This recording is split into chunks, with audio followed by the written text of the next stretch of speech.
There is a moment before every significant performance that no camera ever catches. It lives in the locker room, in the tunnel, in the quiet minutes before the noise of a crowd becomes the only sound that matters. For Caitlyn Clark, that moment on this particular night carried something extra, something physical, something the body was actively working against. She was sick, not the kind of sick that earns sympathy and a day off, but the kind that makes the simple act of standing upright feel like a negotiation. And yet the decision about whether to compete was never really a decision at all. That is the part worth understanding before a single second of game footage gets examined.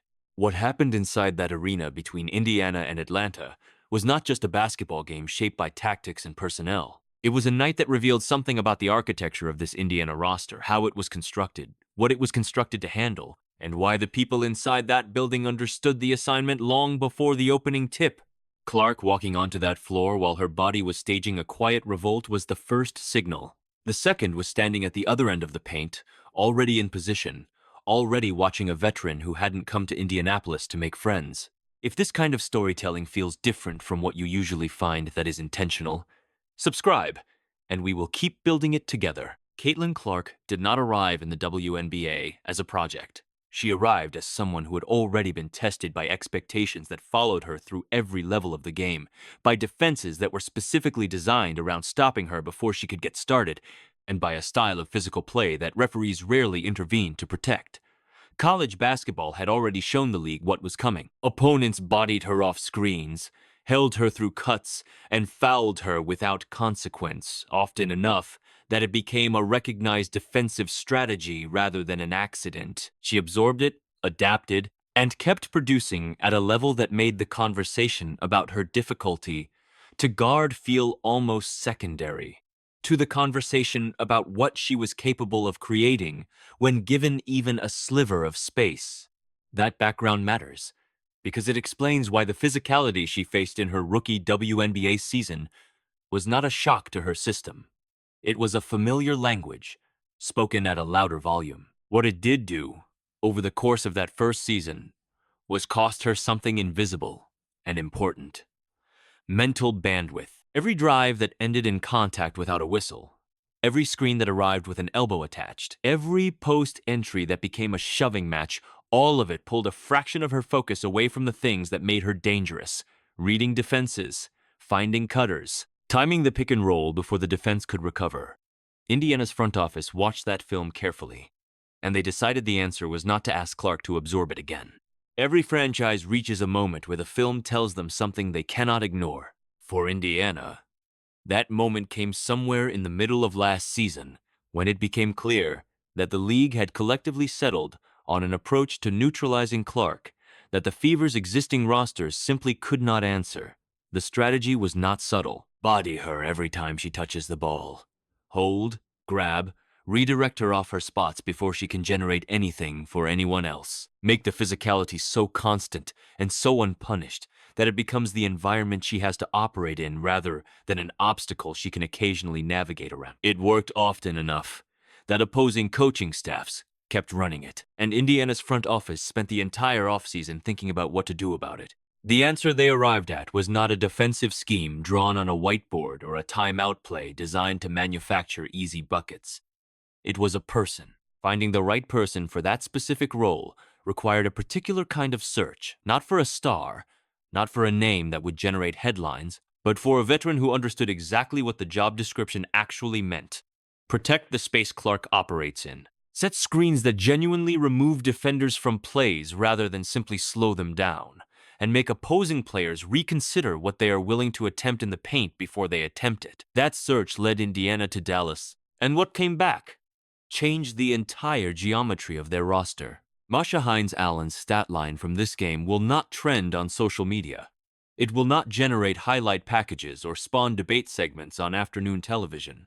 That is precisely the point. The work she does exists in the spaces between the numbers and the angle of a screen that removes a defender entirely, rather than simply inconveniencing them, in the positioning she holds in the paint, that forces opposing bigs into decisions they have not prepared for, in the simple physical fact of her presence, changing what Atlanta's coaching staff was willing to ask their players to attempt. None of that shows up in a box score. All of it showed up in the final margin. Understanding what she actually did on this night requires watching the game differently, not for the ball, but for what happens away from it. When Clark drove the lane, Hines Allen was already there, not reacting, not rotating after the fact, but anticipating reading the play a beat ahead and positioning her body where it needed to be before the decision had fully formed. When Clark ran off a screen, that screen was set with enough force and precision that the defender trailing her had no realistic chance of recovering in time. And when Atlanta sent a hard double at Clark to force the ball out of her hands, Hines Allen was sitting exactly where that pass needed to go, with a clear look and the composure to make Atlanta pay for the choice. She did not need to celebrate any of it. The scoreboard was doing that for her. Angel Reese came into this game with a physical reputation and a clear intention to use it. The rivalry between her and Clark has generated enough media coverage to fill an entire offseason, and Reese has never been someone who shies away from the theater that surrounds it. But theater requires a stage that supports it, and on this particular night, the stage kept collapsing underneath her. When Medina Okote blocked Clark's shot cleanly, Reese was nowhere near the play, not contesting, not rotating, not within any meaningful distance of where the ball got swatted. And yet, she sprinted over immediately to get in Clark's face, wearing someone else's moment like it belonged to her.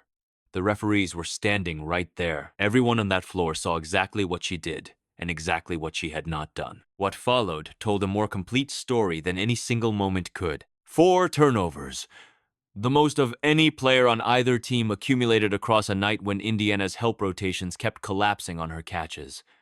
And Hines Allen's paint positioning forced her into off-balance, pivots, and rushed decisions she would not normally attempt. The double-double she finished with looked presentable in a headline and fell apart the moment anyone read past it. Trash talk lands with a completely different weight when your team is losing grip of the game and your name is at the top of the turnover column. There is a version of rivalry that elevates competition. This was not that version. What do you think separates the players who use pressure as fuel from the ones who let it pull them toward performance instead of productivity? Leave your thoughts below. The version of Indiana that showed up against Atlanta on this night did not arrive by accident. It arrived because someone spent months watching film in a quiet room, cataloging every possession where Clark absorbed unnecessary contact, every drive that ended in a foul that never got called, every screen that failed to actually free her from the defender attached to her. That kind of preparation is unglamorous work. It does not generate press conferences or trade deadline coverage. It generates a list of problems that need solving, and a very specific idea of what solving them actually requires. Indiana's coaching staff and front office did not react to last season's physicality problem. They studied it, quantified it, and built an off-season plan around eliminating it before the next game was ever played. Hines Allen's preparation for this role was its own separate investment. Veteran players who accept supporting roles do not simply show up and figure it out. The ones who do it well arrive having already internalized what the job demands. Every screen she set on this night was the result of repetition that happened long before tip-off. Every positioning decision she made in the paint, every moment she stepped between Clark and a confrontation that was trying to find her, reflected practice hours that existed entirely outside the public eye. Indiana did not buy a highlight. They bought a professional who had spent a career understanding exactly how physical basketball works at its highest level, and who came to this game prepared to demonstrate it in the most practical terms possible. The Clark and Mitchell backcourt combination is built on a tension that most defensive coordinators spend entire game plans trying to resolve and never quite manage to. Shade your coverage toward Clark and Mitchell finds clean looks off screens all night. Commit to Mitchell, and Clark gets the driving lanes that generate easy buckets for everyone around her. Atlanta tried both approaches across 40 minutes and spent most of the game paying for whichever one they picked. That dynamic does not happen because 2 talented players are sharing a floor. It happens because 2 players have developed a genuine read of each other, an understanding of spacing and timing that comes from repetition and trust, built across a full season of competing together under real pressure. Aliyah Boston added a dimension that Atlanta's scouting report simply was not built to handle. 19 points, 7 rebounds, and 3 three-pointers from a player who can also protect the interior forces, opposing bigs into an impossible calculation. Leave her on the perimeter, and she makes you pay from distance, collapse on her inside, and she finds the open teammate before the defense can recover. Hines Allen completing that group gave Indiana something beyond individual talent. It gave them a collective identity, a roster where every player's strength amplified someone else's rather than competing with it. Clark's vision became more dangerous because of Mitchell's shooting. Mitchell's shooting became more available because of Hines Allen's screens. And Boston's versatility made every defensive adjustment Atlanta attempted feel like a problem that simply moved locations rather than disappeared. The third quarter is where this game stopped being a contest and became a demonstration. Indiana went on a 16-3 run that converted a tight, uncertain game into a 12-point lead that Atlanta never seriously threatened again. Clark was the engine driving the entire stretch, not through volume scoring or forced shot creation, but through something quieter and more difficult to replicate. She read Atlanta's scrambling rotations before they fully formed, found cutters in the half-second window between a defender losing position and recovering it, and attacked gaps that kept opening every time the Dream tried to double or trap. Each adjustment Atlanta made simply relocated the problem to a different part of the floor, and Clark was already there waiting when it arrived. 8 assists against a defense specifically constructed around generating traps and hard doubles means she read every single one of those traps correctly and delivered the right pass anyway. The stomach illness she had been managing since halftime did not announce itself in the third quarter film. What the film showed instead was a player running in transition faster than anyone Atlanta had on the floor, pressing advantages before defenses could set, and competing on the defensive end against wing players and ball handlers who can genuinely hurt you when given space. She told reporters afterward that she felt light after getting sick. And watching that third quarter, it reads less like a strange thing to say and more like an honest description of what was actually happening on the floor. 17 points, 8 assists, 7 rebounds against a defense built around stopping her while physically managing something that would have kept most professionals at home entirely. Clark's post-game comments lasted about 30 seconds. No mention of being sick. No reference to the rivalry narrative that had surrounded the game before tip-off. No personal statistics offered as evidence of anything. She talked about Indiana's defense, about the team holding Atlanta to a season low point total, about what the Fever did collectively that made the final margin possible. That is not a media-trained deflection or a rehearsed display of humility. That is a player who watched her team execute a complete game plan from opening tip to final whistle and understood clearly that the most accurate description of what happened had nothing to do with any individual performance, including her own. The competitive intelligence required to see a night like that and narrate it correctly is rarer than the talent that produced the stat line. What this game revealed about Clark exists beneath the surface of every number she finished with.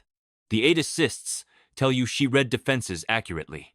The defensive performance tells you she answered a criticism that spent most of last season following her loudly. The simple fact of her competing at that level while physically compromised tells you something about the internal standard she holds that no external pressure has ever managed to rearrange. But none of those things fully capture what Indiana has in her. A player whose presence restructures what opponents are willing to attempt, whose vision elevates every teammate sharing the floor, and whose competitive baseline on a difficult night still produces the kind of performance that makes the people assigned to stop her look like they were given an impossible assignment.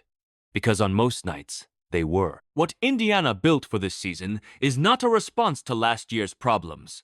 It is a statement about where this franchise believes it is heading and what it believes it will need to get there. Hines Allen's presence in the paint changes the calculation for every opposing coach who watched this game and now has to prepare for the next one. Boston's ability to stretch the floor while protecting the interior removes defensive options that teams spent last season relying on. Mitchell's efficiency in a backcourt alongside Clark creates a scoring equation that has no clean answer when Indiana's spacing is working correctly. And Clark herself operating with mental bandwidth she did not fully have last season, reading defenses with a clarity that a full offseason of film study and a healthier supporting cast have made possible is a different kind of problem than the one opposing coaches thought they had already figured out.